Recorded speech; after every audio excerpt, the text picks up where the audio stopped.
really good man is going to be the Prime Minister of the UK now, Boris Johnson. Good man. He's tough and he's smart. They're saying Britain Trump.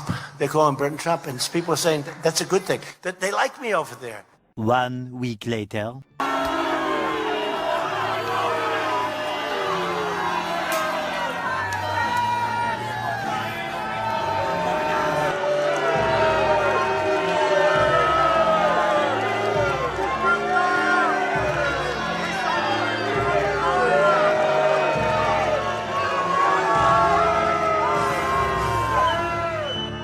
What do you think of Boris Johnson? I think he is basically a public schoolboy who thinks that everything's just a bit of a joke, and it's going to be quite scary if he's Prime Minister. Bit of a clown. He's a philandering buffoon, in my opinion. Do you think he'd be a good Prime Minister? I don't really think so. I mean, he's lied many times on TV, and I mean, there's a few scandals. I'm not a big fan, to be fair. Here in Edinburgh, it's been hard to find anyone with a good word to say about Boris Johnson. We are not leaving! Scotland voted Remain! I think it might help the cause of Scottish independence. That's my big hope. Everyone here can't stand him. He's said lots of negative things about Scotland, so it might help us. I'm disgusted. I'm totally disgusted that man's going to run our country. The man's not got a brain in his head. It's an insult to our intelligence. Total insult. What chance have we got? No chance at all. I mean, the man's an idiot, an absolute idiot. Behind all the bluff and bluster, this government and the path that it is pursuing, I think, is dangerous.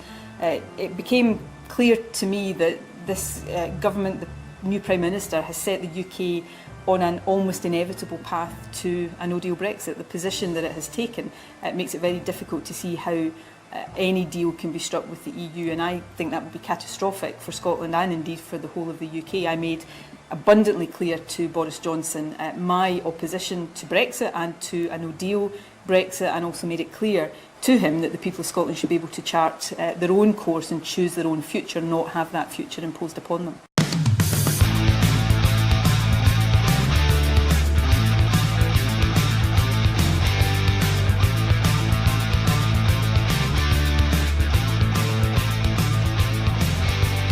Welcome back to the Angry Scotland podcast. This week we are discussing probably the most nightmarish subject we've ever addressed on this podcast, Boris Johnson as Prime Minister of the United Kingdom. So I'm joined by our Libertarian Free Caledonia. Yo. The genius behind Tucker 5 Law on Twitter. Got alcohol. So where do you want to start? Do you want to go right back to baby Boris? There was a clip of an interview with his sister talking about the fact that when he was at school, in a school play, he hadn't bothered learning his lines for something that he was in. And instead of acting, he stood behind a pillar and read the words from a book. And of course, that was hilarious. Yeah. When he was in a French play and he had to recite Molière and he hadn't bothered to learn his lines and he hid behind a pillar reading them out, which was obviously much funnier than if he'd learnt them perfectly and had stood on the stage and declaimed them. It's an origin story right there, That is the Johnson origin story, that he realised that you can get a laugh for cocking up. And there was a subsequent clip of an interview with him admitting that if you essentially play the buffoon, people can't tell whether or not you are prepared and are playing the buffoon to distract them, or you genuinely aren't prepared. And that's him. That's him in a nutshell. Do you think that you learnt something for later life from acting in plays at Eton, that you could actually get more laughs by looking as if you don't know your lines than actually remembering them? Well, I certainly think that as a general tactic in life, if that's what you're driving at, it is often useful to give the slight impression that you are deliberately pretending not to know what is going on. Because the reality may be that you don't know what is going on, but people won't be able to tell the difference. if I had to read him, I would say he's a person that has gone through life that has never experienced consequences for his actions. Yes. So he's kind of like Cartman in South Park, and that because his mum just never told him off, never punishes him, that's the end result. So I don't know if there's anything mentally wrong with him. I just feel that he's led this life where he can say and do pretty much anything, and it's just kind of laughed away. And therefore, he's never been held to account for all of the horrible shit that he's done. As I've mentioned before, I think Boris Johnson is a psychopath, and 1 to 2% of the population are. You've all met them. That person that is unbelievably cuntish to you, that other people can't see it. That's one of the things you often find, is that they'll be awful to some people, but other people seem to love them, and that's because they can focus their attention on making the people that are important to them think that they're wonderful. And anybody that isn't important to them, they won't spend the effort. So you'll often find it. I don't know if you've ever worked with somebody where you go, why can nobody else see that that person's a fucking lunatic or an asshole? But some people seem to love them, and they get promotions and that sort of thing.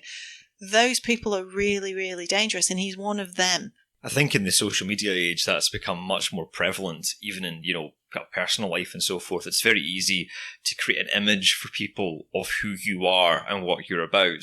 Yeah. But when you actually get to know the person, it becomes very apparent, oh, wait a minute, this is a front. People who know Johnson don't like him.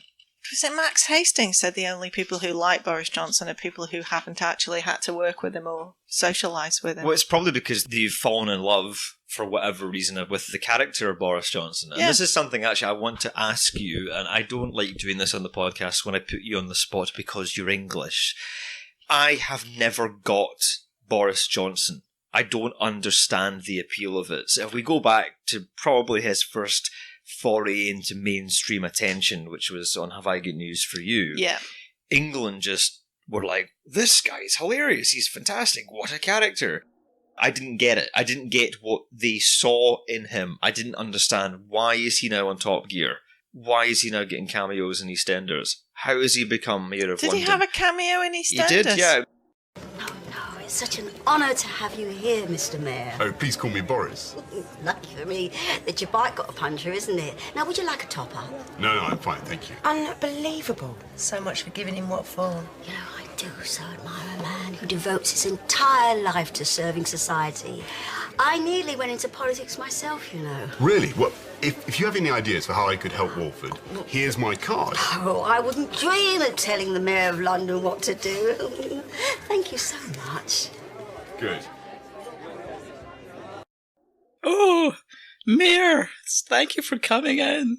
He's like, call me Boris. It's like a promotion piece Yeah. for Boris Johnson. Well, I doubt he would have agreed to an appearance otherwise. But how does that happen? Compare him to Captain Satsuma from America, Donald Trump. Donald Trump would let people film in his buildings, but only if they gave him a cameo. That's why he's in fucking Gremlins and Home Alone and stuff like that, because he insisted on getting a cameo. His relationship with pro wrestling originates from there, because I think it was one of the WrestleManias. The McMahons booked one of his venues, I think, in Las Vegas. Yeah, and he insisted on Trump Plaza, and therefore that's when he really became a kind of not ongoing, but he did certainly make many on-screen appearances for them over the years. But that originally was, if you want to use this building, you have to make me part of the promotion give of him this a cameo, event. yeah. So yeah. I wouldn't imagine Johnson would have agreed to be in it if it wasn't going to be fawning and sycophantic, because he's a narcissist. There's been a character arc where he sort of sucked people into a certain way of having people think that he was a much more freedom of speech libertarian style of Tory. So, for instance, there's a documentary called Taking Liberties that was all about some of the terrible civil liberty infractions that the Blair government did. It's actually a really, really good documentary, but Johnson is in it. And it's before he was mayor and, you know, before any of that stuff. And he's speaking very, very passionately about some of the legislation and the spying that the Blair government had brought in. And I was very taken in by him at that point. And I thought, wow, he's a Tory, but this guy is really, really interesting. then as more time passed, I found myself thinking, no, that it was purely a pose. Everything is a pose. He will tell anybody in the minute what they want to hear. Because his views are that malleable. He'll be pro-gay rights one day and then saying something homophobic the next. He is an empty vessel. He's just a narcissistic empty vessel, and he mirrors people just like Trump does. And this is why some people think he's wonderful, because if he thinks they are important, he will turn the full lamp on, turn the sunshine on. They are bathed in the light of his attention, and he is a very, very intelligent guy, but he is feckless and he is empty. He is a fucking void. So what do you think is the appeal?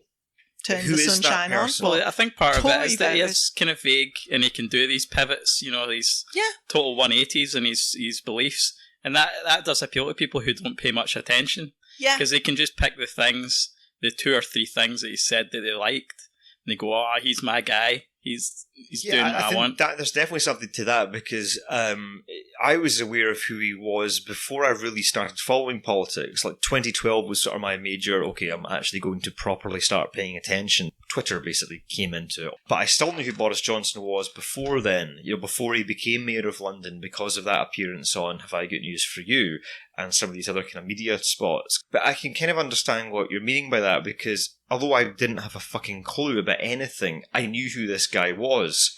I didn't get it, was never drawn in by him. But I could understand, perhaps maybe like you, if I'd seen some out of context clip where he happened to make a bit of sense on, rights issues to do with privacy or keeping the government out of your business. Yeah. In 2010, I might have gone, okay, I like this. I thought, well, he's not that bad for a Tory. But as more time passed, my antenna started to go off for the fact that he was actually just a lunatic. He's much more self-aware than Trump. He's much smarter. He's actually able to read books. Actually probably able to read menus. I don't think Trump can even do that if there aren't pictures. His teleprompter use is spectacular. Have you seen the thing where they have to misspell names so he pronounces them correctly? Yeah. And him giving a speech for the 4th of July about the War of Independence and claiming they'd secured the airports. Do you not just think it was like that bit in Anchorman where it's like on the teleprompter, Ron Burgundy will read out no matter what is written on that teleprompter without questioning it. So some guy just types in, "Go fuck yourself, San Diego," and he reads it out fully confidently at the end of the broadcast. "Go fuck yourself, San Diego." From the entire Channel 4 news team, I'm Veronica Corningstone. And I'm Ron Burgundy. Go fuck yourself, San Diego. But anyway, so yeah, Max. Trump is much stupider. I mean, Trump is genuinely stupid. He's got kind of foxy smarts, but he's genuinely thick. Boris isn't stupid, but he is bone idle.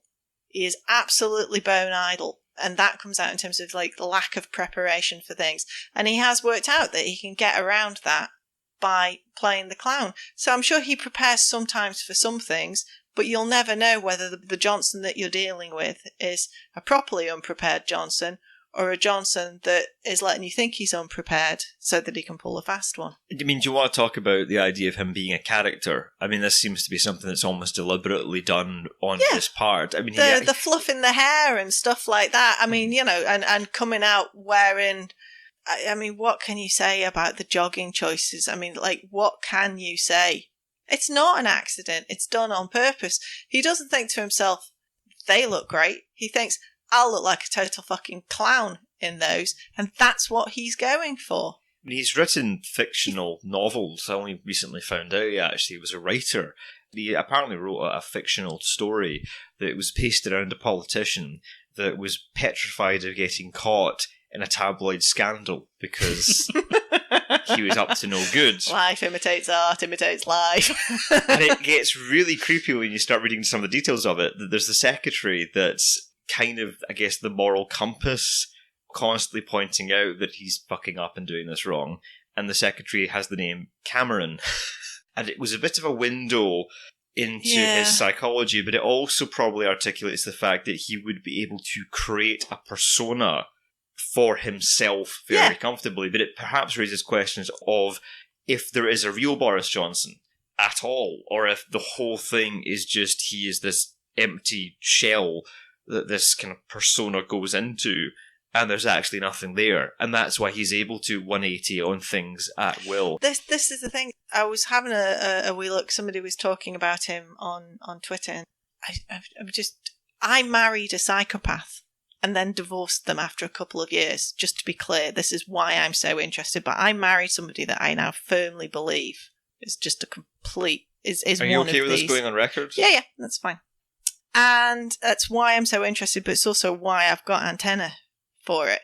And I can only describe it as being like a sun lamp. When the attention is poured on you, it is unbelievably lovely to be basking in that light. And this person was saying that they'd met Johnson, and even though they're not a Tory, even though they don't like him and all the rest of it, he turned his full attention on them and made them feel so important that in that moment they found themselves completely swayed, and then walked away from it and thought, what the fuck happened there?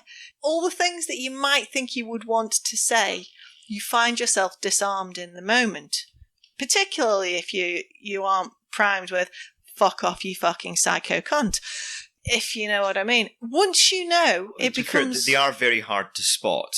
And when you're on the receiving end of being told, I love you, you're brilliant, it's fantastic, but when it's inconvenient, it's just gone. Gone. And it's that now you're a problem, and now it's like you don't even exist. Yeah. Because that forces the psychopath to have consequences for their actions, but they don't want to deal with that because the psychopath does not deal with such things. And they'll either physically absent themselves, they'll just fuck off without any explanation, and there's no point asking when they come back where they've been, because they're not going to tell you, and you'll just have to wonder for the rest of your life what they were doing. The key things of narcissism, sort of grandiose sense of self, lack of empathy, those are such prevalent features in politicians. Because who other than somebody who narcissistically thinks that they're brilliant and should be in charge and isn't afraid of consequences would put themselves up for political leadership in the first place? I think there's a lot to that. I think the idea that if someone knocks on your door and they literally tell you how to live, they're telling you that how you're living right now is not right, and actually you need to be more like me. That's effectively what they're doing, and it becomes almost like the religion thing, where it's fine if you say, well, because of my religion I can't do this, that's alright, but the minute you're going around going, well, because of my religion you can't do that, and that's politics in a nutshell, so it could be Lib Dems, Greens, Tories, whoever. When they come chapping at the door, effectively what they are saying to me is, regardless of what your own life experience tells you, your own beliefs, you haven't got it right. And actually what you need is me. And you have to be a little bit fucking mad, I think, to do that. You do, but again, so that falls into different things, doesn't it? There are the sort of proselytizers, I hope I've got all the syllables right in that, who, as you say, want you to live like them. And then there are people who just want to be in charge for the power. They're the really dangerous ones. So there are people who have fixed beliefs or strong beliefs, or people who have beliefs but they're open to conversation. They're the best people. The people who are open to a conversation and a debate and to potentially change their minds. But then you have the people who, they're weather vanes, as Mary Black quoting Tony Benn. Johnson's a weather vane. And he will point in whatever fucking direction you want him to for that conversation. And then 5 minutes later, he'll go and point in a different direction. There are no fixed beliefs. He doesn't believe in Brexit any more than he didn't believe in not Brexit. He didn't believe in either one. He had 2 speeches written. He decided the day before which one, or possibly on the morning, which one he was going to do. He probably tossed a fucking coin. Right? Either would have been fine. It was all just a vehicle to power for him. That was all it was. I mean, going right back to his journalistic career, if we can call it that, when he was doing these opinion pieces, he was based in Brussels. And how he got over it as a journalist or a writer was just making shit up about the EU. Scare pieces about banning prawn cocktail crisps. Things that were never going to happen. And although they should. Prawn cocktail crisps are fucking vile, by the way. You're going to get feedback for that. I know. I don't care. Don't That's ask your me. worst I don't take. fucking care. That is the worst take you probably ever. Yeah, I was just thinking that in my head. Fucking well, all they taste of is saccharin. You've had a few bad takes, but I've never been more beyond the pale. disgusted on this podcast in my life. You know, Okay. this makes the whole kill the pandas conversation we had about the environment seem perfectly fucking reasonable. I don't care. Raccoons. But anyway, so yes, he was basically making all this shit up. He's learned at an incredibly young age that he's able to just say shit, be a buffoon, and there's never any consequence for it. I mean, there have been That's the- consequences okay. because he got sacked by the Telegraph for making shit up. But how bad was that really? Well, it was bad enough that he got sacked and had to go and get a job somewhere else, but then he went and got a job Well, at that's the Times. the thing, isn't it? It's like Trump. He's in the same category of someone that's lived through what I would consider to be hundreds of career-ending incidents. That should have been it. The impersonation of the disabled reporter by Trump. How did this keep going after that? But Johnson's life is just littered with statements, quotes, actions that should have ended a career. It's that old boys club thing, isn't it? Whereby he is protected from consequences by privilege and money and connections. So there's always another opening. But his ability to keep going is to do with what you're describing as psychopathy. Because even if you did have all that privilege, there would be shame to anybody else in what he's been called out for and caught doing. And he feels none of that. He doesn't feel any shame. None. And so I assume he just goes into the next whatever passes for a job interview among people who went to Eton and mirrors the person that he's talking to a certain extent. And the mirroring, it's very difficult to get over how effective that is. It's how con artists work to a certain extent. They will mimic your speech patterns, they will mimic your body language, and they will mimic perhaps even your accent to a certain extent. And the effect is very, very reassuring to you because they feel familiar. And so if you're having a conversation with them, they probably won't disagree with anything that you're saying, irrespective of whether or not they personally agree with it or not. That assumes that you think Johnson actually has a fixed opinion about anything that isn't his own immediate gratification, which I don't. But so the effect is that you feel like you're having a conversation with somebody who's very much on your wavelength. This is how apparently Pence, the vice president, he thinks that Trump is a deeply religious man. They've prayed together, apparently, because privately, one-on-one with Pence, Trump mirrors Pence. And so what Pence sees is a very, very devoutly and profoundly religious person. And so he forgives all the other stuff because he thinks that that's just show for the politics. The fact that somebody else sees something else and somebody else sees something else is not obvious to him because he's fucking thick, right? And because he wants to believe it. And the willing suspension of your own disbelief was one of the features there. Everybody wants to meet somebody that feels like the piece of the jigsaw puzzle that should fit in next to them. That's how they get you.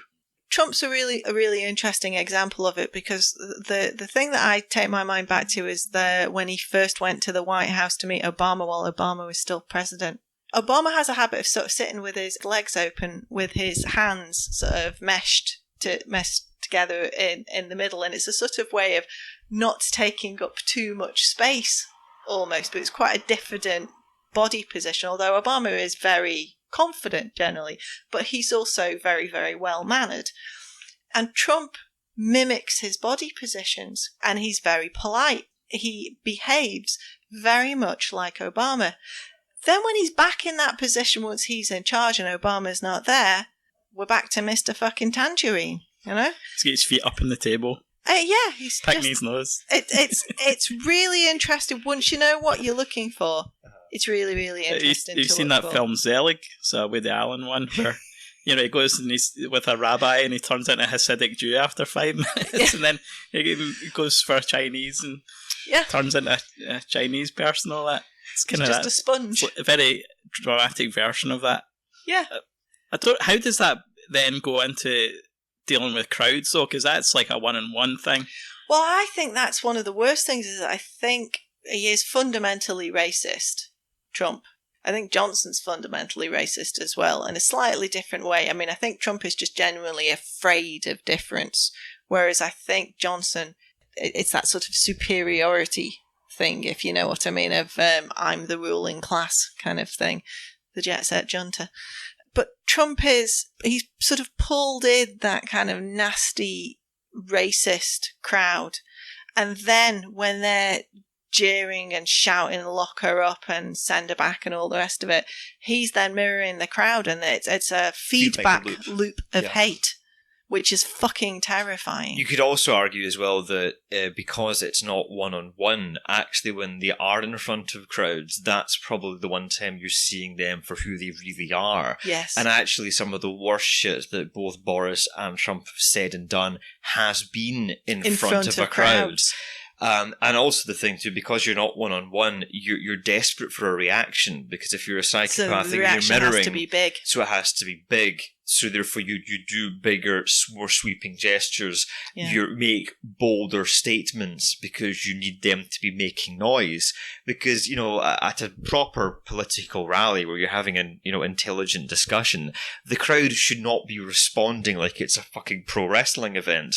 And yet when you see Trump's crowds in action, that's exactly the kind of audience. And the way he talks, and, in wrestling they would refer to it as cutting a promo, that's what he's doing. The way that he will pause. When that chant happened, the centre back chant, the way that he stopped, he actually looks and he's indicating to them, it's like, I can hear that and I want it to get louder. That's like a pregnant kind of pause in what he's doing. They are a fucking shit show, those Trump rallies. Mm-hmm. That is awful. And obviously and importantly, Omar has a history of launching vicious anti-Semitic screeds.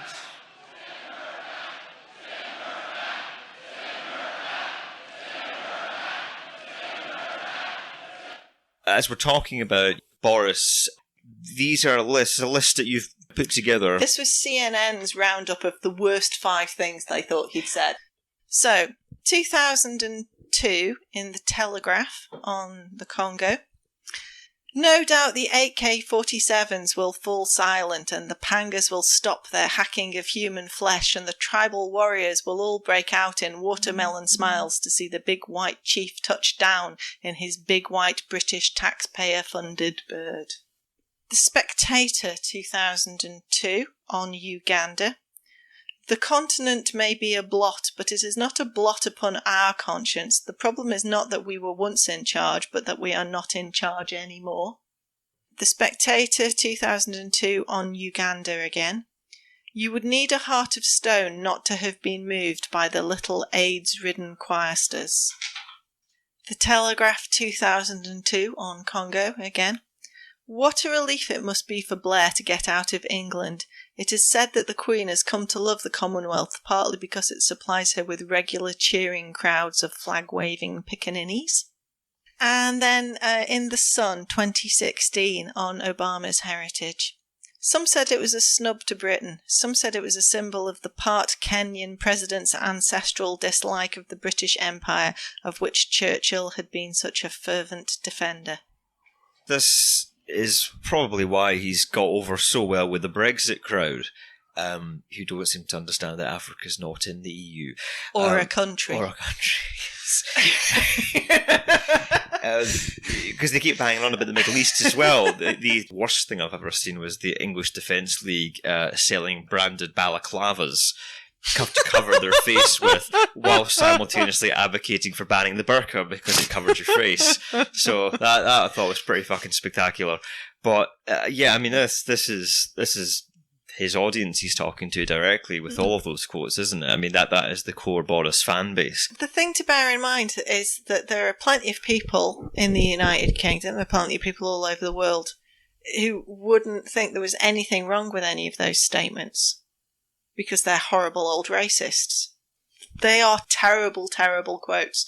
And I was reading these yesterday at work, trying to eat my lunch and do this at the same time, and found myself just that kind of blistering white hot angry I get, where I think I'm not fit to be around other people if I'm so angry. You know, I knew these. I'd heard watermelon smiles and pickaninny out of context. I'd heard that he had used them. But when you actually read that full quote, the glibness, the self-satisfaction of it all is enraging. Absolutely fucking enraging. And he's now Prime Minister. So we have a racist Prime Minister. That's fair to say now, we had a isn't racist it? Prime Minister before, to be honest with you. But Theresa May was racist in the slightly uncomfortable about the smell of curry from next door sort of a way. Wasn't she? She was wrong in the normal parameters. Yes! That's the difference.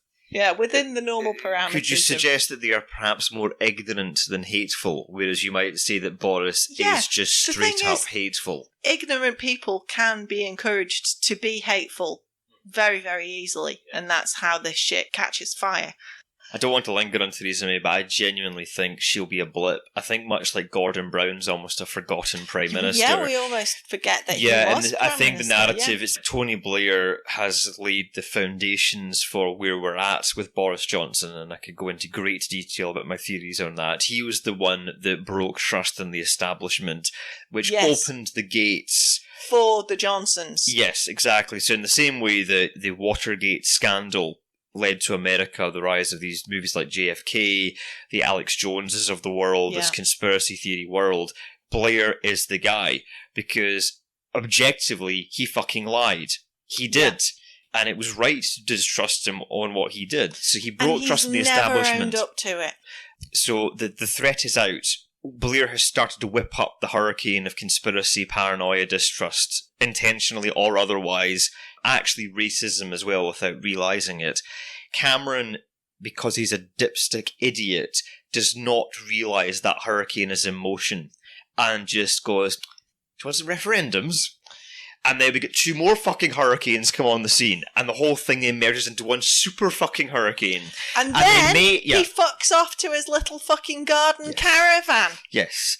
And the history, when it's all put into context, I believe that's how they'll see it. Now, there is a Gordon Brown, there is a Theresa May in there, but I think history will basically show that Blair creates the hurricanes, intentionally or otherwise. Cameron fails to shut that shit down when he had the opportunity to, and actually made it all worse by then giving these referendums to Scotland and the Brexit referendum, which then absolutely gives Johnson the impossible road, the road that would never and should never have existed for him to get into power. And I think that May will be a footnote in history. It will just jump from Cameron to Boris. We are in rough political waters. There's a lot of distrust of the establishment. My aforementioned statements about Tony Blair. That has facilitated our equivalency of the Nazis, of Hitler. Instead of having beer halls where basically it was, okay, these guys are all horrible and clearly racist and they keep beating everyone up, but they're buying beer, therefore we'll allow them in.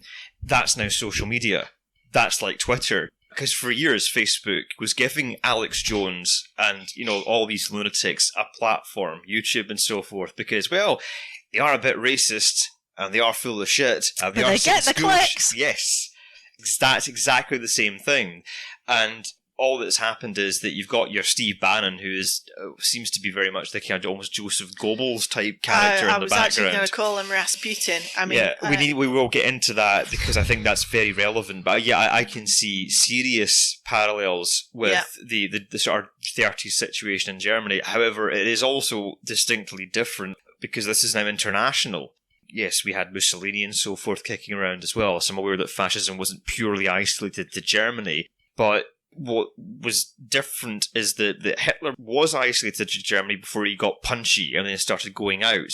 Whereas what we're witnessing now is this very coordinated effort that seems to be kind of originating in Russia and Italy to get Britain and America up to this fascisty level. Yes. And Bannon is right at the fucking heart of this. And Boris and Bannon have met, and he is advising Boris. So this is all very relevant to what we're talking about with Bojo. The Russian action is largely to try and make Western democracy look as if it's not successful, so that the Russians don't question their own strongman. That's the core of what they're aiming for. But I mean, the quote I like is that history doesn't repeat, but it does rhyme. You don't have to say we're in exactly the same situation as we were in the 1930s, because obviously we've got a level of technology and a level of sharing of information that's different. But we have got parallels. There are parallels. So, for instance, Hitler was well known for apparently telling whatever audience he was addressing, he would give them exactly what they wanted to hear. And Johnson appears to have managed to persuade every Conservative MP that was voting for him to vote for him on the basis of doing exactly the same thing. You were hearing people being interviewed as to why they were supporting Johnson on the news when they'd said X in the past and had these, and they said, well, I've spoken to him and he's promised me X. Then the next day you've got another one. Well, I've spoken to him and he's promised me Y. Diametrically opposing things. And, you'll have the likes of Johnson saying, well, he said such and such to such and... No, he's assured me. And so he's had private conversations with all sorts of people where he's promised them that pink will be purple, white will be blue, the sky will be the ground, and the moon is made of cream cheese. Whatever they needed to hear, they have been reassured of. And they've gone away from that just with enough comfort to, well, he's told me X, so it's going to be fine. I think a lot of them will know that he's talking bollocks when he's promising these things. They just want to cover their own arses. They just want something to tell their own supporters in the press to say, well, he told me this, so that they know that they can blame it on him if it doesn't pan out. I think the thing that definitely does repeat and not just rhyme is really the origin point of racist bigotry and hate. I mean, the real common thread is poverty. Basically, what the Tories have done with the austerity measures is to create a world of extreme bitterness towards the establishment, which is continuing on the Blair thread of it's them against us. And all that has happened is, much like Hitler did, was simply to redirect the blame from those that truly were at fault onto the other. Yeah. So it's the immigrants. Like, that's all that's happened. So we're not revolutionising and changing the establishment. We're not even taking the establishment down. It's staying firmly in place. We're diverting your attention to this other thing over here, so we can continue to capitalise on the pre-existing establishment. So that's very much the same. The thing that sort of scares me the most about Boris and people that believe in him is this utter delusion about the strength of the United Kingdom in the 21st century. That's the thing I don't quite understand. America, I think, can actually make that claim. It's still very much a superpower in terms of military might. Like, if they were going to go to war, they could make a fucking good go of it. Whereas we would just get trounced.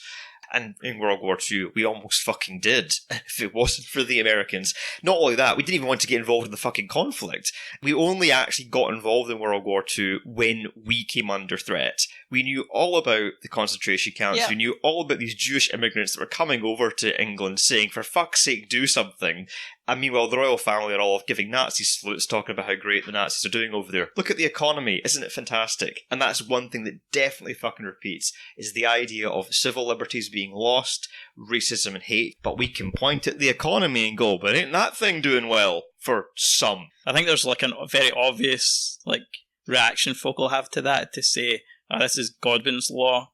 You're just calling people fascists and casting up Hitler.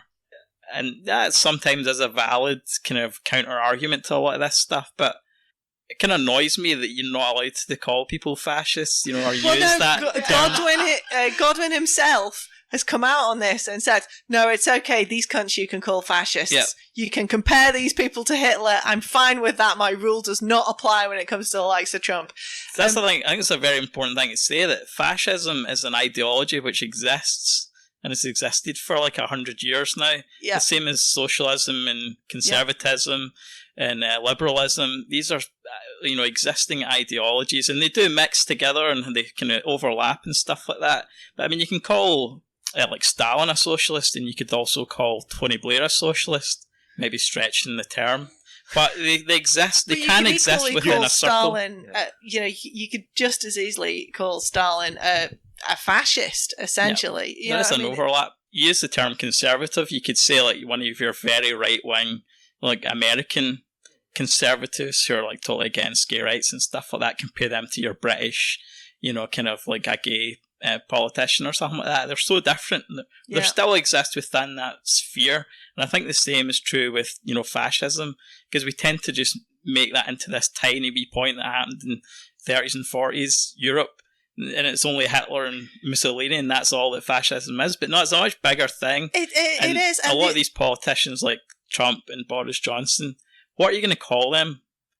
What is Trump? He's not a conservative. He's not a socialist. He's certainly not liberal. He's a populist. He is a fascist. I like this. I don't like populist because I think that is different. Populist sounds like it should be something good, but it isn't really, because it's essentially, he's P.T. Barnum. Populism is not explaining the ideas that they have. Populism is explaining how they came to power, how they manipulated and managed to get to the place. So I don't think it's the same populism as like a political ideology, whereas like conservatism and socialism is. No, I would agree. It's not an ideology; it's a description of events. Yeah, exactly. So I think we need to bring back fascism.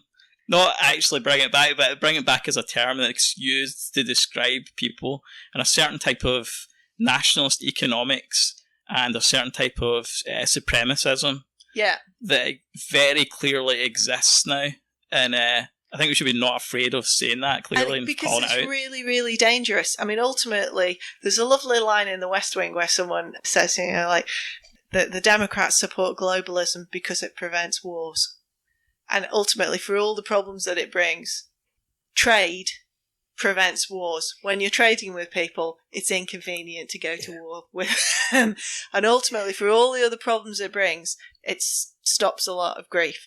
And right-wing nationalist, or even for that matter, left-wing nationalism, this sort of closing of borders, this closing of trade, makes it much more likely that you end up in wars. Well, there's a famous quote, I can't remember who said this, but if goods don't cross borders, soldiers will. Yeah. And it's that thing that if you're not trading with people, you're not friends with them. It's going to cause problems down the line.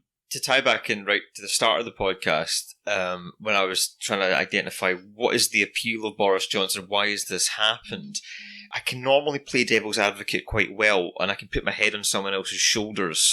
But you just can't see it. You don't get why.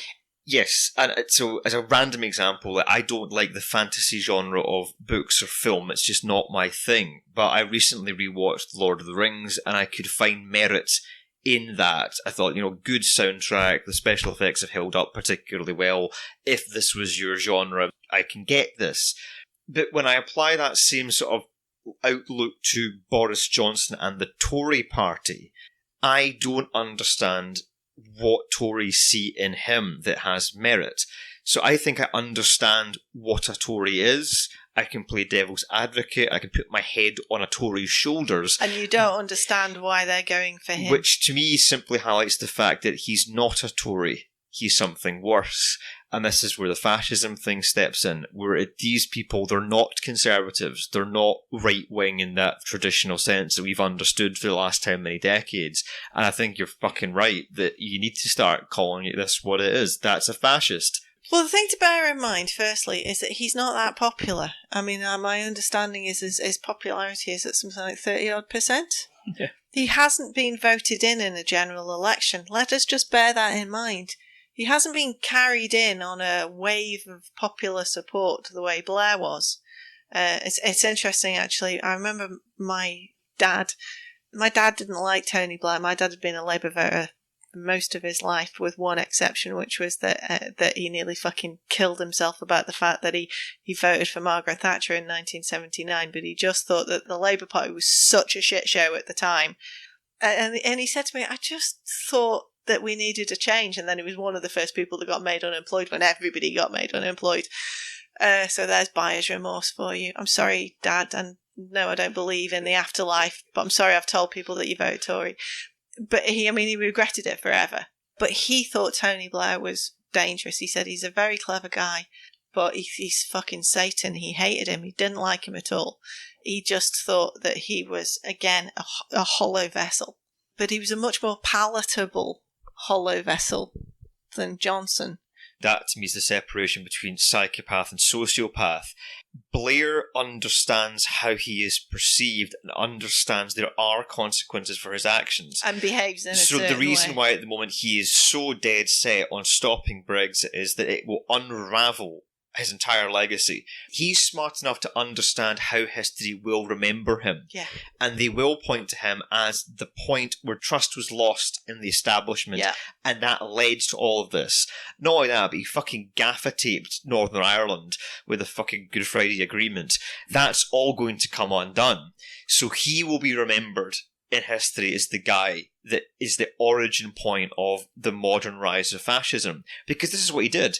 I'm going to send a bunch of British soldiers into deserts in greens. We haven't even got the right fucking kit for the war that we're fighting. We're going to have no exit strategy, which then leads to the rise of ISIS. And not only does it lead to the rise of ISIS in the Middle East, back home, his actions lead to the rampant rise of Islamophobia and chest-thumping, nationalistic, aren't our soldiers great mentality that leads to the rise of Tommy Robinson. But of course, this isn't Tony's fault. He hasn't fertilised the ground for the rise of these pricks like Farage, Robinson, Boris. He absolutely is to blame for the circumstances that we now find ourselves in. What we've got in the United Kingdom is three-party leaders, Nick Clegg, Ed Miliband and David Cameron, all who say that they support the continued membership of the European Union. The only guaranteed way of leaving the European Union is to leave the United Alistair, Kingdom. You went on television on Sunday and in direct response to a question, you said you couldn't guarantee Scotland's continued membership of the European Union if we stayed as part of the UK, because there's going to be an in-out referendum. We could find ourselves in the position. We can find ourselves in the position where the UK as a whole votes to come out and we vote to stay in and we get taken out against our will. You can't possibly defend that. Everybody else is wrong on European Union membership apart from you. A thought that I had about where we go next, and I don't want to get too bogged down in the specifics of speculation about where we go. However, I did have the thought that what we're currently in is the doomsday scenario. Flashback to 2014.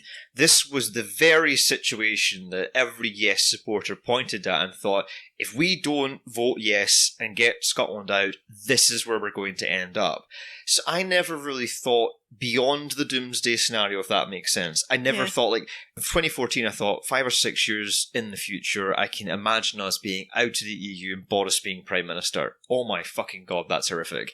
But I never thought, what's the next bit? You didn't really think it'd happen. But... Well, I thought hopefully somebody would stop it.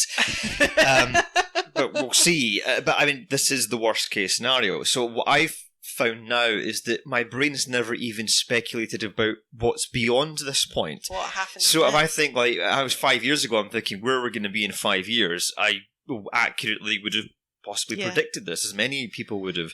But now I'm thinking, where are we going to be in the next 5 years? Things like capital punishment being brought back.